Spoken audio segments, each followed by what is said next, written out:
Today I want to talk about Steph Curry. Some of you may be thinking, oh, he just dropped 62 points, a career high. No wonder you're making this. I mean, yeah, of course, that's what the timing is for. But I've been wanting to make this video for a while. There's some things that we have to discuss. Obviously, I will discuss them because I've got my notes here. But we'll get into it. First of all, how's it going, y'all? Conrad Sports Cards here. You already know how it is. We're gonna be talking about Curry, man. People are disrespecting this man, and it's time that we talk about it. People are really giving him hate, bashing him for reasons that he does not deserve. So anyway, as always, got my notes. Let's get into it. So, Curry started the season a little bit worse than normal. He was not himself, and his 3-point shooting was well below average, even not just by his standards, but also like not exactly exceptional by any means, right? However, I do think that the reason for this was, of course, because he was constantly drawing the double, and we'll get into that a little bit later. But that's not his fault. That's not his fault. But the team situation and the performances that they've put up as a team are not his fault. Obviously, basketball is still a team game, even if individual performances can look either great or terrible. It is still a team game no matter what. There are 5 guys on the court. You can't have one guy that beats all of them, right? It's just impossible.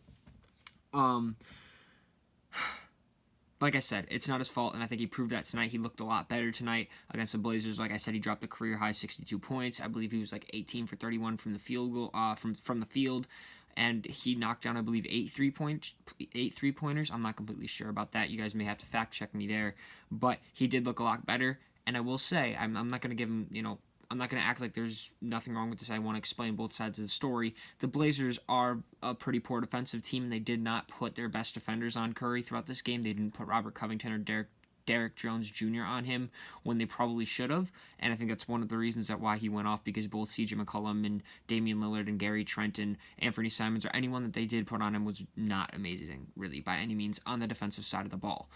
Regardless, those 62 points is insane no matter what team you're going up against. That's a very good performance. It's an unbelievable performance.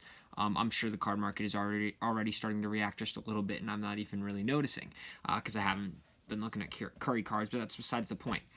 So some of the reasons that I think the Warriors are this bad and that people are giving Curry so much hate is Steve Kerr. The system that he's running is still it's the old Warrior system, right? Because now Curry's back, but Klay is out, and Draymond has been out in the past, and he did not look like himself. I believe he was playing tonight as well. He was not performing like his old self. But how they used to run things was both Curry and Klay kind of worked off ball a little bit. But Klay Thompson worked so much off ball and was so dangerous that the defense would have to cover him a lot, and they couldn't leave Curry or him wide open, so they would have to have at least one defender on him, right? But now without Klay here, they're pretty much doubling Curry constantly. But also, Andrew Wiggins and Kelly Oubre are kind of the ones that are supposed to be filling in that Klay Thompson role, working off ball to create some open shots for Curry, because one thing I do want to mention, his playmaking right now looks amazing. Like, it's on a whole other level. He's making excellent passes, and he's passing the ball a lot more, mainly I think because he's drawing the double so often. But regardless, those 2 guys have been asked to fill in that Klay Thompson role, and they can't. I think, first of all, they're shooting absolutely atrociously, which is a whole other point. His supporting cast has been terrible. I'll get into that a little bit later, though.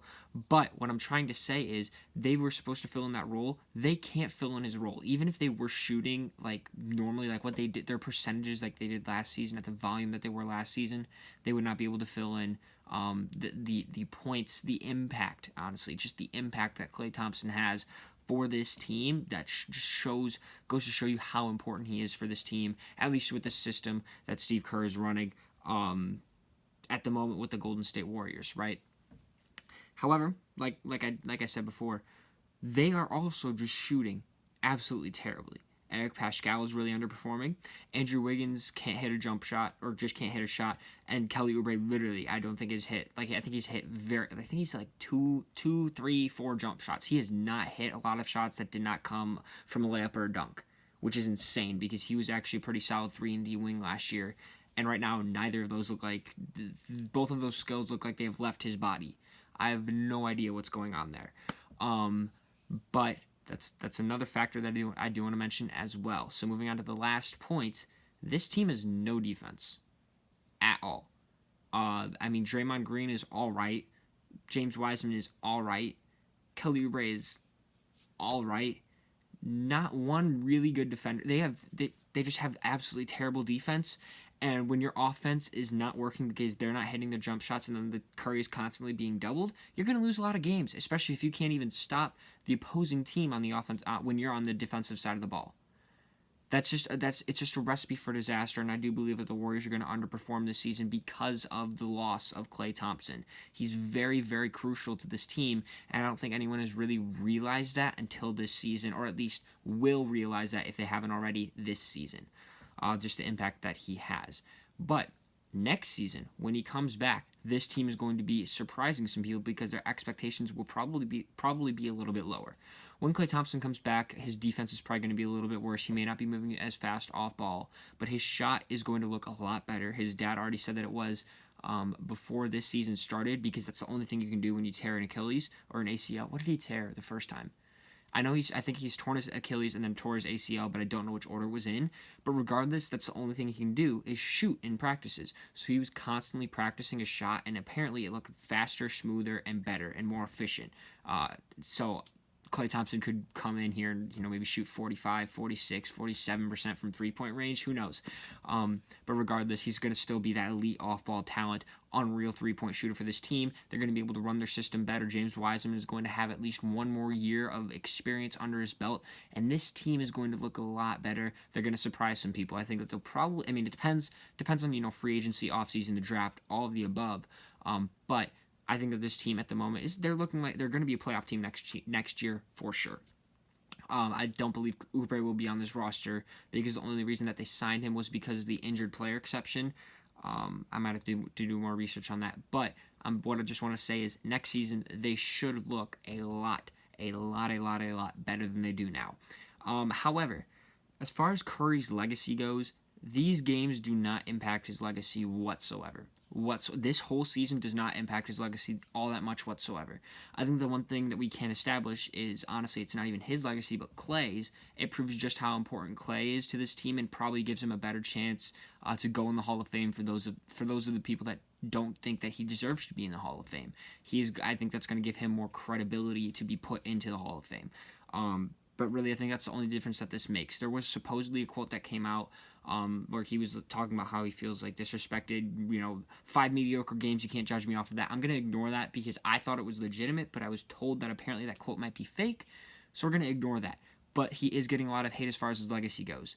2-time MVP. One of them unanimous. He did go win and make 5 straight finals. 3 of them were championships. Probably would have been 4 if it wasn't for Kevin Durant and Klay Thompson getting injured. Even if only one of them got injured, I still would have taken the Warriors in that series. If it had just been Kevin Durant getting injured or just been Klay Thompson getting injured, I would have taken the Warriors winning in 6, maybe 7 in that series. Just because of, just regardless, that doesn't matter.